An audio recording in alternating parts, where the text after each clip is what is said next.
हम दो भारत बना रहे हैं। एक भारत जो फोर्ब्स की लिस्ट में जा रहा है, लेकिन उसकी संख्या ही नहीं है, वो तो दशमलव में भी नहीं है।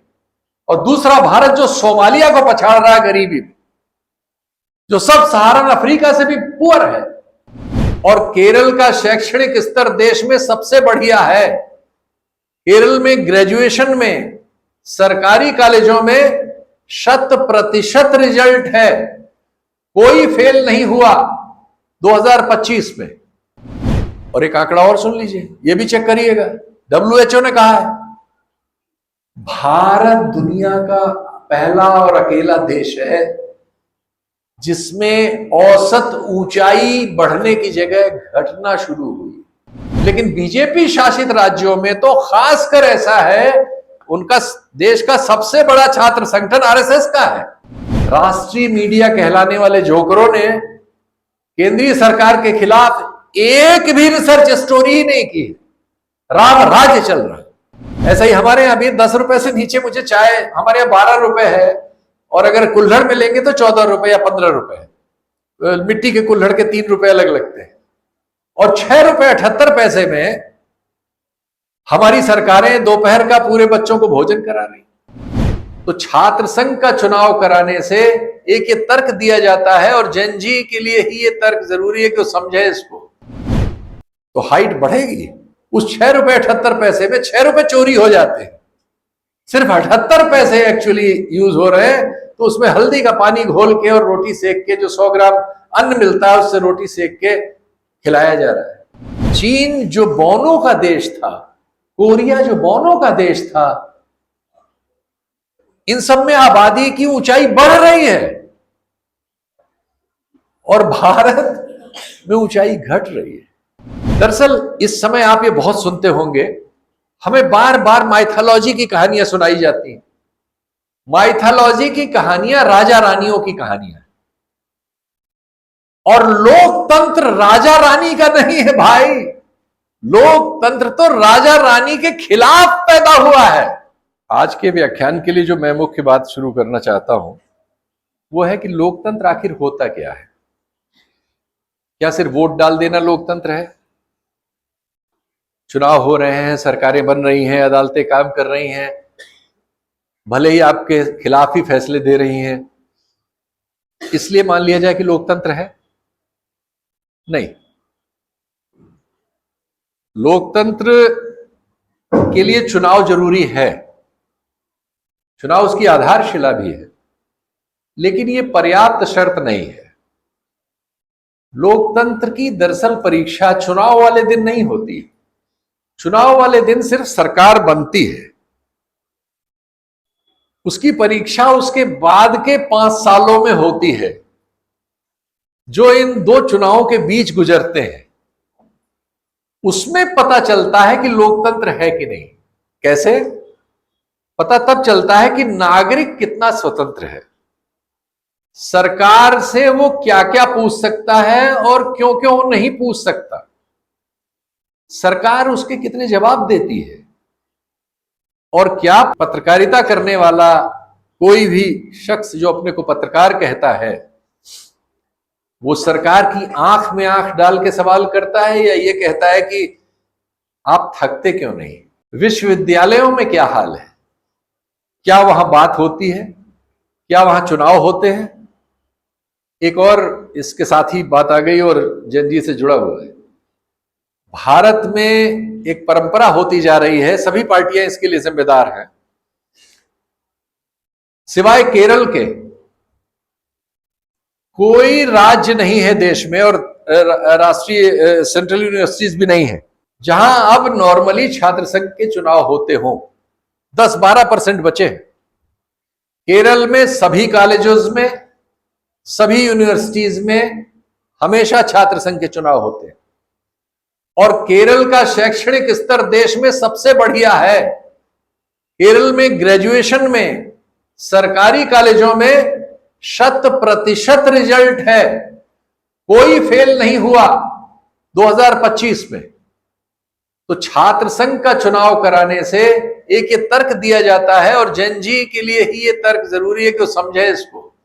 छात्र संघ का चुनाव आपकी शैक्षणिक योग्यता को प्रभावित नहीं करता, वो लोकतंत्र की योग्यता को बिल्कुल प्रभावित करता है अगर चुनाव नहीं हो रहा है। और हमारे देश के बहुत बड़े हिस्से में, ज्यादातर हिस्से में चुनाव नहीं हो रहा है।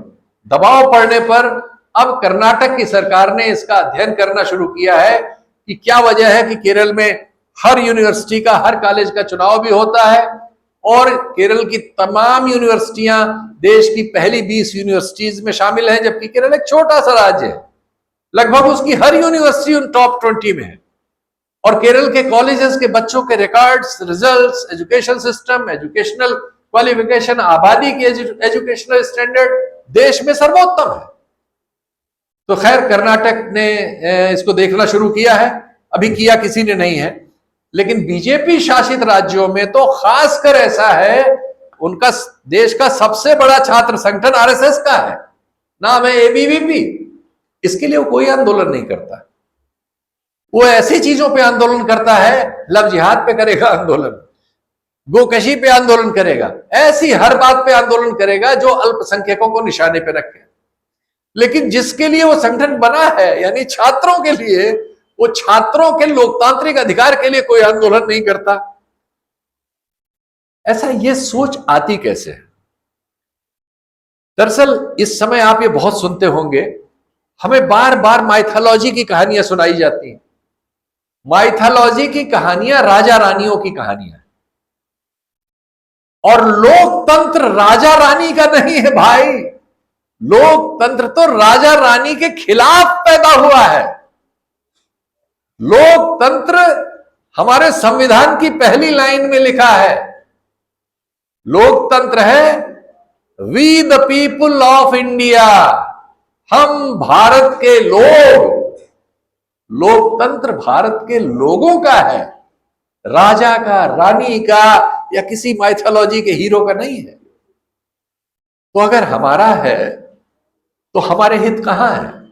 हमारे हित हैं कि हमारी सरकार जवाबदेह हो, हमारे सवालों के उत्तर दे रही हो, हमारा मीडिया आंख में आंख डाल के सवाल कर रहा हो, और हमें ऐसे कानूनों का संरक्षण प्राप्त हो जिसमें ऐसा कुछ करने पर हमारे खिलाफ किसी किस्म की ऐसी हरकत न हो जिसे तानाशाही कहा जाता है। तो हम एक नागरिक समाज हैं, प्रजा नहीं है। इस अंतर को समझिए। जो राजा रानी की दुनिया होती है उसमें राजा होता है और प्रजा होती है। लोकतंत्र में नागरिक होता है और नागरिक द्वारा चुनी गई नागरिक की सरकार होती है, वो आपके सेवक होती है, यहां कोई मालिक नहीं होता। लेकिन हमें धीरे धीरे धीरे धीरे बड़ी चालाकी से राजा रानियों की कहानी सुना के, ये बता के कि 1000 साल पहले कोई हिंदू राजा था, अब दूसरे हिंदू राजा आए हैं, स्वीकार कराया जा रहा है जो लोकतंत्र नहीं है, जो फिर हमें राजा प्रजा में उलझाना चाहता है, हमसे लोकतंत्र छीनना चाहता है। जैन जी है जो इसको तार्किक तौर पर प्रतिकार करेगा, क्योंकि हम लोगों की तो जो उम्र बीत रही है। आपको यह समझना जरूरी है, क्योंकि जिन पूर्वजों ने आजादी की लड़ाई में अपनी असाधारण कुर्बानियां देके आजादी हासिल की है, ये संविधान अंगीकार किया है जो पहली लाइन में लिखता है we the people of India. इस लाइन की आपको हिफाजत करनी है और आप ही इसकी हिफाजत कर सकते हैं। आपने करके दिखा दिया। देखिए, आज तकनीकी विकास ने बहुत सारी सुविधाएं मनुष्य को दे दी है, इसमें कोई शक नहीं। आज आप दुनिया के किसी कोने में एक फोन हाथ में लेके दूसरे व्यक्ति के समक्ष हैं, वीडियो कॉल कर सकते हैं, सुन सकते हैं, पैसे ट्रांसफर कर सकते हैं, पैसे रिसीव कर सकते हैं, न जाने क्या क्या कर सकते हैं, पढ़ाई कर सकते हैं, कमेंट लिख सकते हैं, पोस्ट लिख सकते हैं, किताब लिख सकते हैं, सब कुछ, बहुत कुछ तकनीक ने हाथ में कर दिया है। और भी इतनी तेज इसमें विकास हो रहा है, चूंकि इस समय दुनिया में रिसर्च के जो, मान लीजिए रिसर्च में दुनिया 100 रुपए खर्च कर रही है, तो लगभग 42 रुपए वो खर्च कर रही है कम्युनिकेशन की टेक्नोलॉजीज को विकसित करने में। इसलिए इस क्षेत्र में तो इतनी तेज गति है कि हम एक फोन पिछले साल खरीदते हैं, उससे उस साल के बाद 3 नए फोन दूसरी तरह के आ जाते हैं जिनमें बहुत नई नई चीजें होती है और हमें लगता है कि हमारा तो पुराना हो गया। इसमें हमेशा ऐसा होता रहेगा। ऐसी स्टेज आ सकती है कि अभी एक चश्मा है जो एआई वगैरह सारे काम कर रहा है, घड़ी है जो एआई वगैरह की और फोन के सारे काम करती है, कुछ दिनों में कोई चिप आ जाएगी, आपके बॉडी में कहीं फिट हो जाएगी, पता चला किसी को पता ही नहीं है आपके यहाँ लगा हुआ है, उससे आप बात भी कर रहे हैं, सुन भी रहे हैं। बहुत से लोगों को आप देखते हैं ईयरफोन लगाए रहते हैं, आजकल जो वाईफाई वाले हैं, पता नहीं लगता कि वो आदमी क्यों बोलता चला जा रहा है, वो कान में लगाए रहता है, वो फोन कर रहा होता है। तो ये तकनीक बहुत तेज विकसित होती रहेगी, हम लोग तो उसको उतना नहीं सीख पाए। जेनजी के आप लोगों के लिए है कि आप उसे बहुत अपडेट रहें इन चीजों से। अब देखिए एआई फ्री भी अवेलेबल है, आप सब लोग इन चीजों का मैक्सिमम इस्तेमाल कीजिए। और सिर्फ मेरी ही बात नहीं, अपनी भी बातों के लिए, अपनी चीजों के लिए जितना ज्यादा आप अपडेट रहेंगे, क्योंकि बहुत तेज दुनिया में परिवर्तन होने वाले हैं। और इन नए विकास ने जो एआई वगैरह की हुआ है, बहुत से काम बहुत छोटे कर दिए। जैसे मैंने ये लेख आपसे बातचीत करने के लिए लिखा, तो मैंने इसे चेक करने के लिए इसमें डाला कि भाई फैक्चुअल मिस्टेक्स आप इसकी जांच करके हमें बता दें, अगर इसमें कुछ गलतियां तो मैं उनको करेक्ट कर लूं। उसने मुझे बहुत सारी चीजें बताई, डेट्स वगैरह में उसमें करेक्ट कर सका। तो ये सब बहुत आसान हो गया है। पहले किताब वगैरह कोई दे देता था, महीनों लगते थे उनकी रिव्यू वगैरह करने में, अब तो आप उसको अपलोड कीजिए, आपको ये करके तुरंत दे देगा। तो ये जो विकास इस क्षेत्र में हो रहा है, दो ही क्षेत्र है जिनमें बहुत ज्यादा विकास, बहुत ज्यादा धन रिसर्च पे खर्च हो रहा है, और धन जहां ज्यादा खर्च होता है वहां जल्दी डेवलपमेंट्स होते हैं। दूसरा हेल्थ का सेक्टर है, हेल्थ के सेक्टर में भी बहुत चीजें हो रही हैं, बहुत सी चीजें हो चुकी हैं, लेकिन बाजार के कारण लोग उसको छुपा के रखते हैं कि आज नहीं कल हम इसका इस्तेमाल करेंगे। कैंसर वगैरह की चीजों पे बहुत रिसर्च हो चुकी है, या वो बहुत महंगी कर दी जाती है जिसे सब नहीं खरीद पाते। कई बार आप खबरें सुनते होंगे कि फला बच्चे की जान एक इंजेक्शन से बच सकती है, लेकिन उसकी कीमत 16 करोड़ है। तो ये नॉलेज की कीमत हो जाती है और बड़ी कंपनियां इसका फायदा उठाती हैं। खैर वो विषय अलग हो जाएगा। मैं आता हूं कि सरकारों की सुविधा क्या हो गई। जैसे ही आप एक डिजिटल प्लेटफॉर्म किसी भी किस्म का इस्तेमाल करते हैं, ये बातें आप जानते भी होंगे, मैं सिर्फ दोहरा रहा हूं, वैसे ही आप मॉनिटर हो जाते हैं। आज से पहले एक और सुविधा थी, सरकारों के पास हमें मॉनिटर करने, हमारी जासूसी करने, हमारे बारे में जानने, हमें 100% अपनी निगाह में रखने के टूल्स ऐसे नहीं थे। इसने सुविधा तो दी, लेकिन हमें जंजीरों में जकड़ लिया। ये हमारी हर चीज मॉनिटर करता है। अभी अगर मैं कोई चीज बोलूं कि मुझे एक मकान खरीदना है झारखंड में, ये सुन रहा है, थोड़ी देर बाद मैं जब कोई फेसबुक पे या कहीं जाऊंगा, ये मुझे झारखंड के प्रॉपर्टी के वो दिखाने लगेगा।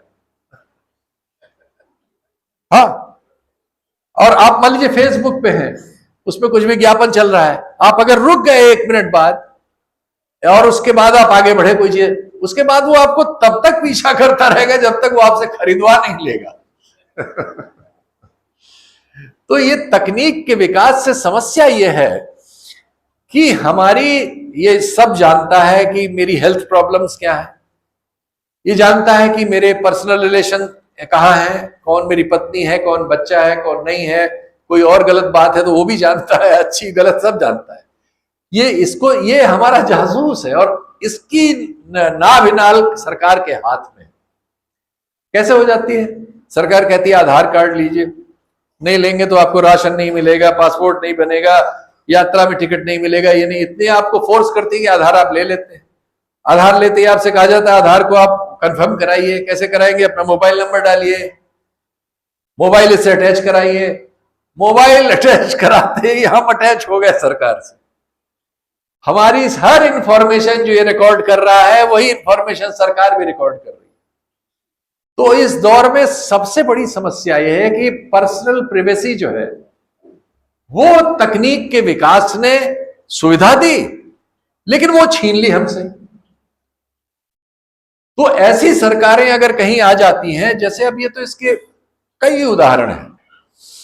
जैसे ब्रिटेन में एक मामला हुआ था, जब यूरोपीय यूनियन में ब्रिटेन शामिल हो कि नहीं, ये 8वें-9वें दशक की बात है। तो लोगों की राय अमेरिका चाहता था कि ब्रिटेन शामिल ना हो यूरोपियन यूनियन में, क्योंकि यूरोपियन यूनियन में अगर ब्रिटेन भी शामिल हो जाता तो वो एक ब्लॉक, वैसे भी वो बहुत तगड़ा ब्लॉक है, लेकिन और भी तगड़ा हो जाता। अमेरिका चाहता था ब्रिटेन उसके साथ रहे। तो वहां एक ब्रेक्सिट यानी एक अध्ययन किया गया सोसाइटी में कि लोगों से रायशुमारी करा ली जाए और जैसा लोग कहें वैसा करें। उसको प्रभावित करने के लिए फेसबुक और अन्य माध्यमों का इस्तेमाल किया गया था और इसके जरिए लोगों की राय बदली गई थी।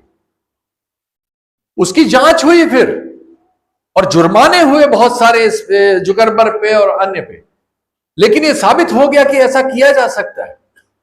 तो जो दूसरा सबसे बड़ा खतरा है, ये आप लोगों के लिए चैलेंज है, क्योंकि हम इस चैलेंज का तोड़ नहीं निकाल पाए जेन जी के लोगों, कि इसके जरिए बड़ी कंपनियां, बड़े देश या आपकी सरकार आपकी राय प्रभावित करती है। जिसके पास बहुत पैसा होगा, जो इन लोगों का विज्ञापन खरीद सकती है, कोई पॉलिटिकल पार्टी, कोई कारपोरेट, कोई विदेशी संगठन, वो इसका इस्तेमाल करके हमारी आपकी राय मैनिपुलेट कर सकती है। ये बहुत बड़ा संकट है। और ये संकट क्यों और बड़ा है, अब मैं उस पर आता हूं।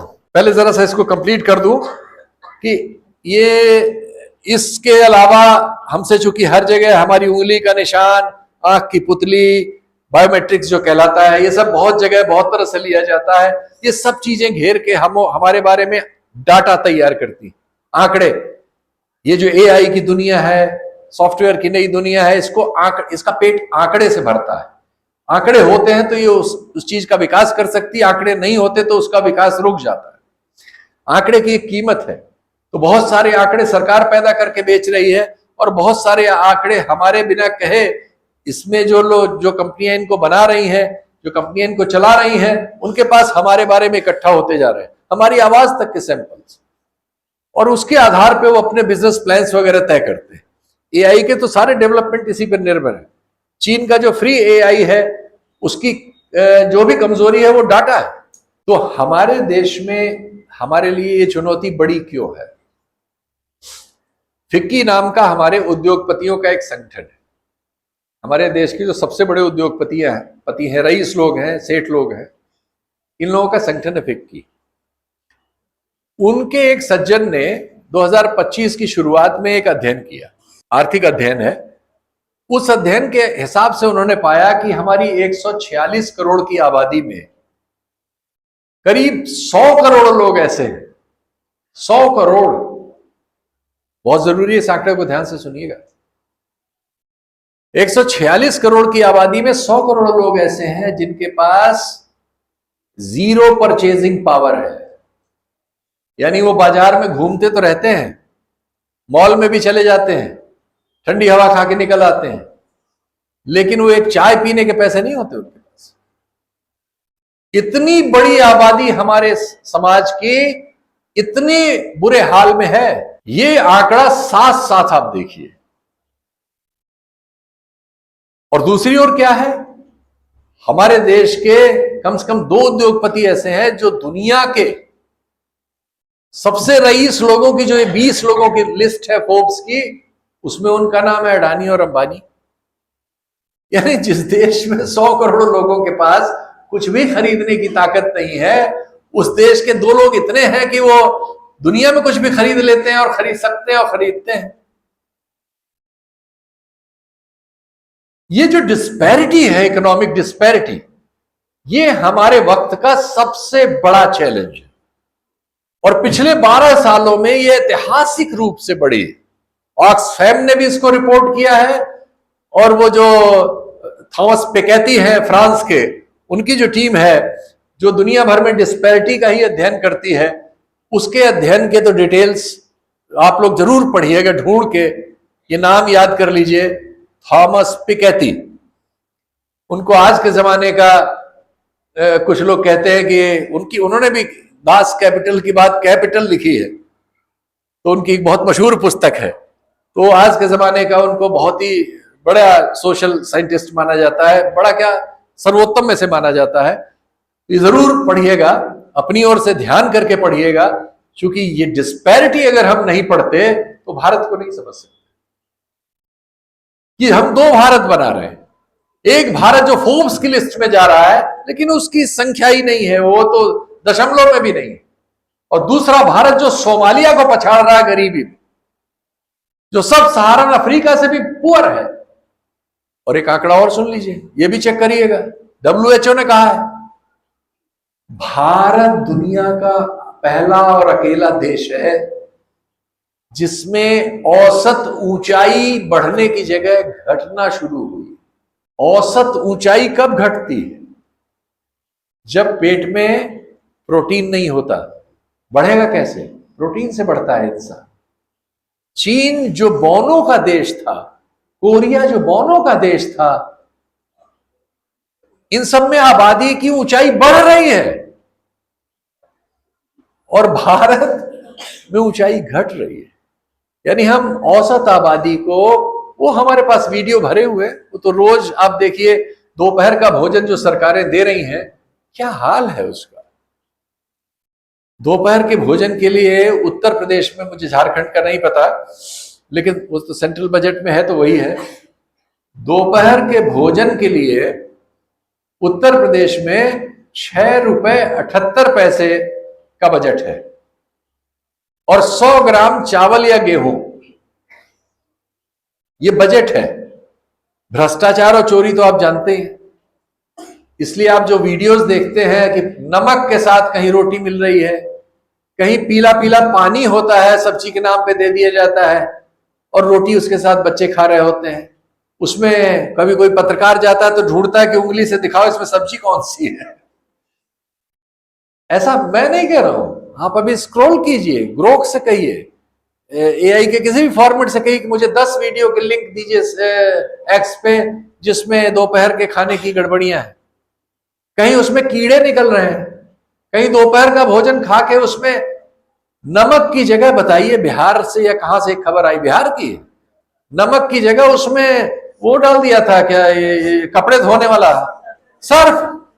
40 बच्चियां हॉस्पिटलाइज हो गई। मुझे नहीं मालूम इस समय झारखंड में, रांची शहर में सबसे सस्ती चाय किसी दुकान पे कितने में आती है, मुझे प्लीज बताइए। हैं? चलिए तब मैं फिर सही जा रहा हूं। ऐसा ही हमारे यहाँ भी 10 रुपए से नीचे मुझे चाय, हमारे यहाँ 12 रुपए है, और अगर कुल्हड़ में लेंगे तो 14 रुपए या 15 रुपए है। मिट्टी के कुल्हड़ के 3 रुपए अलग लगते हैं। और 6.78 रुपए में हमारी सरकारें दोपहर का पूरे बच्चों को भोजन करा रही, तो हाइट बढ़ेगी। उस 6.78 रुपए में 6 रुपए चोरी हो जाते हैं, सिर्फ 78 पैसे एक्चुअली यूज हो रहे हैं। तो उसमें हल्दी का पानी घोल के और रोटी सेक के, जो 100 ग्राम अन्न मिलता है उससे रोटी सेक के खिलाया जा रहा है। इसमें एक और आंकड़ा सुनिए, उत्तर प्रदेश का है, बहुत धार्मिक प्रदेश है, राम जी का मंदिर भी हमारे यहां बना है, हम लोग बहुत आगे हैं। वहां राज्य सरकार इसमें 6.78 में से 2.71 रुपए देती है बस इसके लिए। 2.71 रुपए में दोपहर का भोजन, ओलंपियन पैदा करेंगे हम इससे। और वही राज्य सरकार, उसने काउ शेल्टर खोल रखे हैं, गाय के लिए 50 रुपए रोज देती है। ये आंकड़े देखिएगा, मेरी बात पे यकीन मत करिए, इसको देखिएगा, खुद देखिएगा। और गाय पे जो रकम है, पहले 30 रुपए थी, अभी 2 साल में चुनाव से पहले वो बढ़ा के 50 की गई है। और बच्चों के लिए जो पैसा है, इसमें शायद 6 पैसे बढ़ाया गया है पिछले 15 साल। तो आप समझ सकते हैं कि हम कर क्या रहे हैं। तो ये सवाल है जो अगर मीडिया नहीं, ये आपको किसी मीडिया में मिलेगा नहीं, कोई मीडिया सवाल ही नहीं कर रहा। एक चीज और ग्रोक से पूछिए कि हमें बताइए कि मोदी जी के पास जो डिपार्टमेंट सेंट्रल गवर्नमेंट में है, और मोदी जी पर नोएडा के चैनलों में से 1 2 3 4 5 जो भी है सबके नाम लिख के ग्रोक से पूछिए, हमें बताइए कि पिछले 12 साल में हर मीडिया से अलग से पूछिए, रिपब्लिक टीवी ने कितनी बार ये है प्रधानमंत्री, ये उनके पास ये विभाग हैं, इन विभागों के किसी गड़बड़ी के बारे में कितनी रिसर्च स्टोरी की है अब तक। आप अचरज करेंगे कि पिछले 12 साल में एक आध अपवाद को छोड़ दीजिए, राष्ट्रीय मीडिया कहलाने वाले जोकरों ने केंद्रीय सरकार के खिलाफ एक भी रिसर्च स्टोरी ही नहीं की। राम राज्य चल रहा है।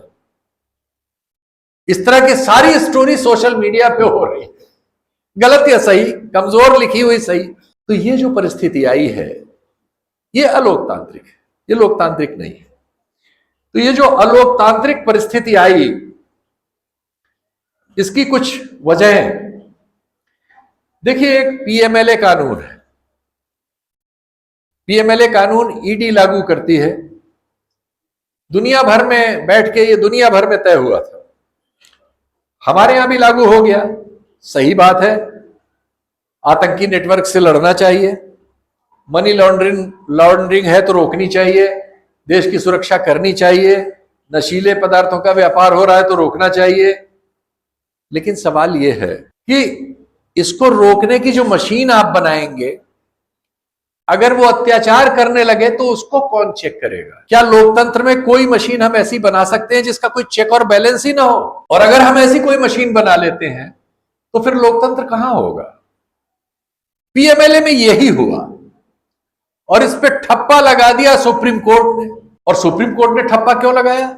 जिन जज साहब ने 2022 में पीएमएलए की इस स्कीम पे, जिसमें उनसे कोई पूछताछ करना मुश्किल था, वो चाहे जिसको पकड़ लेते ईडी, चाहे जिसको पकड़ लाती, आप देखते ही हैं जिस राज्य में चुनाव होता है ईडी के छापे उस राज्य की विपक्षी पार्टी के यहां पड़ने लगते हैं। ये मनमानी इसलिए हुई क्योंकि सुप्रीम कोर्ट के एक आदेश ने उनको इस मनमानी करने के लिए तलवार हाथ में दे दी।